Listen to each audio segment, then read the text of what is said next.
ислам діні негізі білімге аса бір мән беретін, ерекше бір мән беретін дін. Пайғамбарымыз Мұхаммад саллаллаху алейхи уассалам өзінің хадисінде білім алу ерге де әйелге де парыз дейді.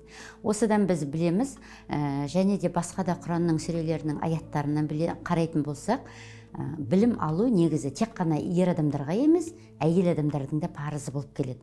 Және де осы шариғаттың шеңберінде өмір сүрген дейміз ғой, ата-бабамыз еш уақытта да қыздарының тәрбиесін, білім алуын, көзі ашық, көкірегі ояу болуы деген нәрселерге жіті мән берген.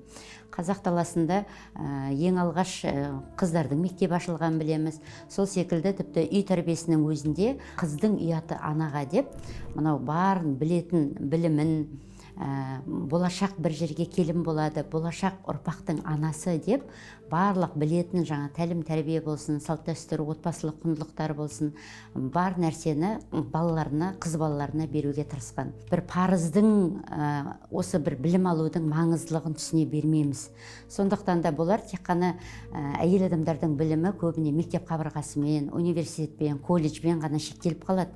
Ал жалпы білім тал бесіктен жер бесікке дейін дейді ғой. Қазір білім алам деген адамға бар түрлі жолдар ашық. Онлайн болсын, офлайн болсын, діни сауаттылығын өзі көтеремін деймі, әлде тұлғалық дамимын деймі, немесе бір психологиялық адамдармен қарым-қатынасы, отбасындағы мәселелерге байланысты білімнің жолдары көп. Жатағым өкілдерінің бір санасында әлі бір әйел адам үй тірлігінде отырады, олар көшеге шықпайды, жұмыс жасамайды, олар тек бала тәрбиесімен ғана айналысады ғой, оларға оқып қажеті не? Оқудың қажеті не дегенде, сондай бір қате түсініктермен кейде бір жасөспірім қыз балаларын да мектеп бітіргеннен кейін бірден тұрмысқа шығаруға асығып жатады.